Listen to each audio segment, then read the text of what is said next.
Hi, welcome back to Module 4.2. My name is Sandrine Somé, and today we're going to be talking about marketing strategies. Specifically, we're going to be talking a lot about digital marketing to start. And so when we think about digital marketing and what that encapsulates, it's everything that has to do with social media, your email marketing, your presence when it comes to SEO, Google listings, all that good stuff. And to start it off, I think social media is a really interesting one because before, I think a lot of businesses used to operate with word of mouth, or maybe you were doing traditional advertising in a newspaper, right? Now, with the advent of the digital age, technology, everyone is online. And so, whether you're selling online or you have a physical business, it's really important to make sure that you're showing up on different platforms. However, you need to show up differently on each platform. From Meta, which includes Instagram and Facebook, to LinkedIn, TikTok, they all have different strategies. And I have a reference later that you'll see where it kind of shows you how a specific brand that I used as a case study shows up, let's say on Instagram versus TikTok. But what's really key to remember is that each platform, they have a different use case and they're speaking to an audience in a different way, right? So Instagram, for example, is a very visual platform that leans more into photography, whereas TikTok is more for videos. So it's really great to show your personality there and to really shine with your offerings, making jokes, humor is something that you lead with there. When we move on to email marketing, for many people, it's a platform that they kind of don't think they need or that it's not efficient. And I know that for myself, as soon as I get an email, I click unsubscribe all the time. But the emails that do stay in my inbox are the ones that are actually offering me something of value, something that I care about, and it's also well designed. And also, we know that email marketing is probably the most efficient platform to reach your existing consumer base, right? Because that's the most direct access to them that isn't filled with ads, it's going straight to their inbox. Finally, there's SEO. And where SEO is really important is because essentially it shows you how to find your business. How are people searching for you? Are they searching for your competitors? These are really key things to keep in mind because that relates also to your Google listing, to your website, which is essentially your main calling card when it comes to people finding you online and then coming to see you in person. So make sure that your profile is updated, that you have photos kind of showcasing your space, that is linked to your website, and that you're also describing what it is that you do in very clear terms using keywords that have to do with the industry that you're a part of. So right now you're seeing on screen different examples with Roy Woods, which is a Toronto jerk chicken restaurant that has really blown up in the past couple of years and has multiple locations right now. When you look at their strategy when it comes to TikTok and Instagram, there's a big difference. Only one of the assets that they posted on TikTok, you're seeing also on their Instagram feed because they're two different platforms. They speak in different ways there. They're speaking to different audiences. They're tailored in different ways. And that is the key to success.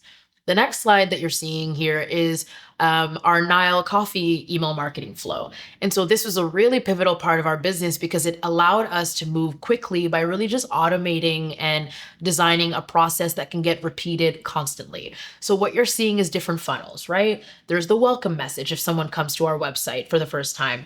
Then it's followed by maybe like post-purchase or abandoned cart or a promotion. Maybe we're selling something or dropping a new product in store around the holidays.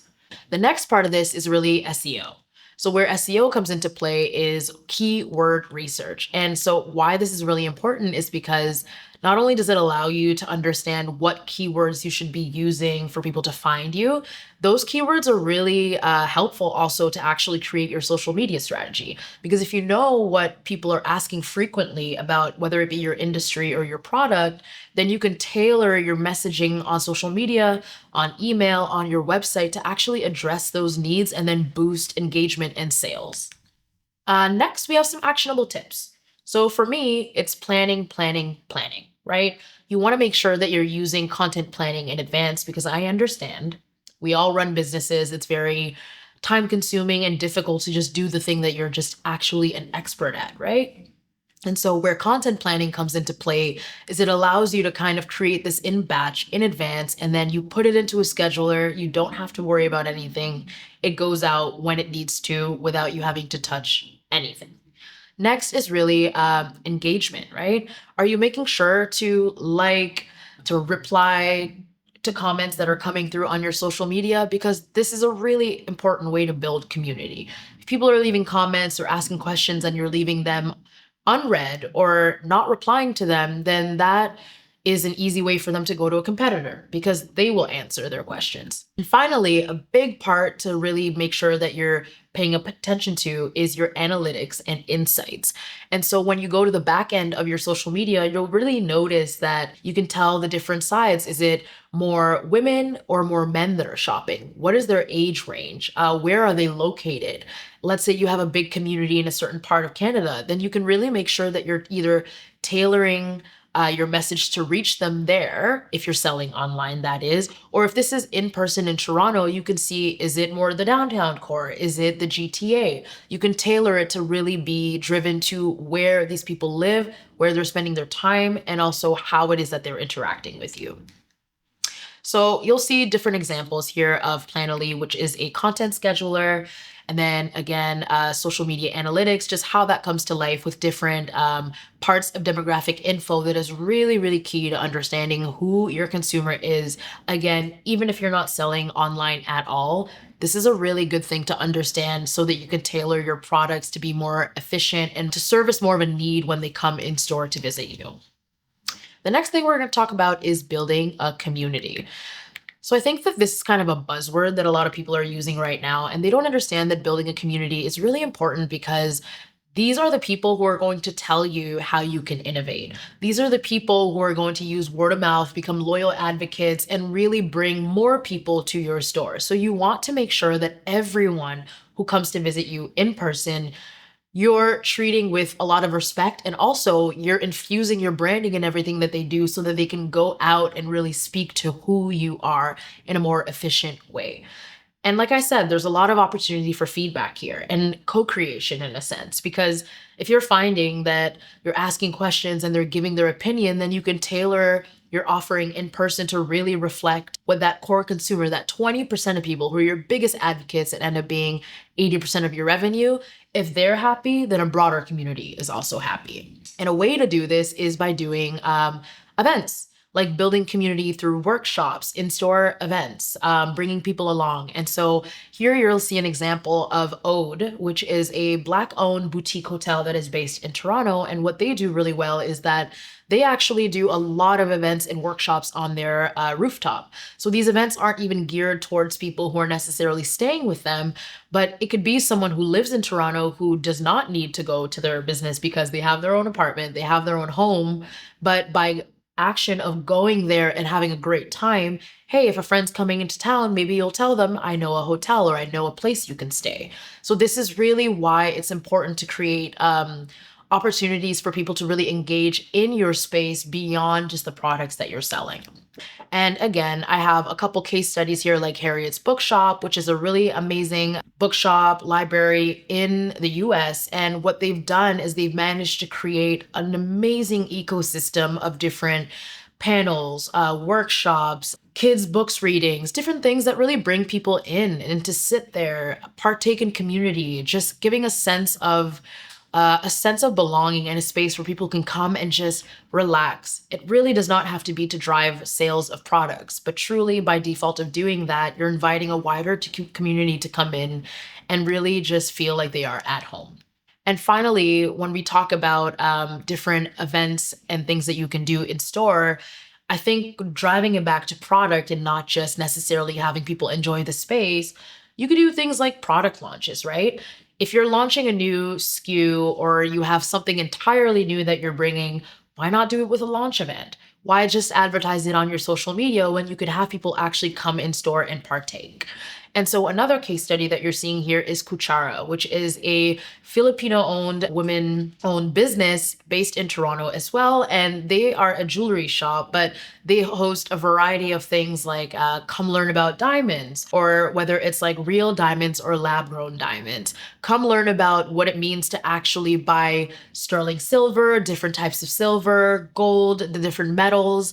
They also have different keychain like building events, right? You can come make your own keychain plane, leave with something that you created, and just have fun, drink a little bit of wine with people that you've never met before. So they're finding ways to activate in their space that is truly resonating with people and also educating them when it comes to the point of purchase.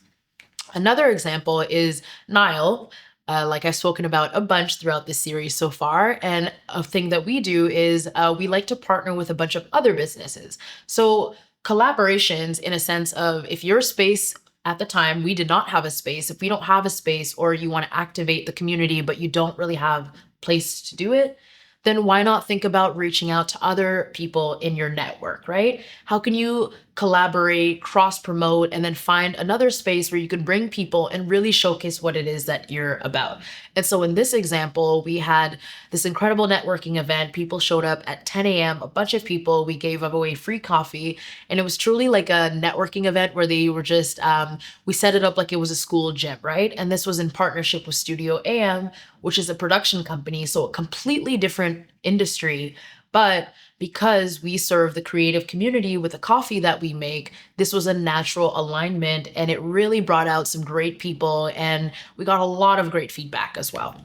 So again, just different ways to activate.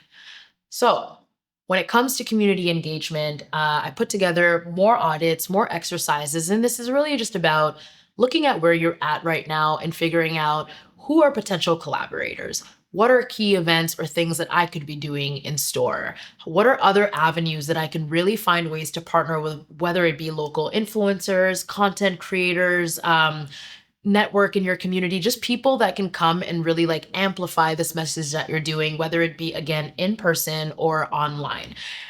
The next exercise is content effectiveness, right? So we spoke about your content, engaging, the different platforms that you show up on. So I think it's really important to take a look at the content that you're posting and ask yourself, am I showing up in the right way on these platforms? Who is liking this? Are they sharing? How many impressions did I get? Because if you really analyze the content that is working, then your goal should be to just replicate that, right? And if you're showing up on multiple platforms and you want to make sure that you're not just posting the same thing on LinkedIn that you are on Instagram, that you are on TikTok, that you are on Facebook, all those platforms need to be nurtured in a different way. So make sure that you're analyzing your content and really sitting with it and finding ways that you could be doing better. See you on the next one.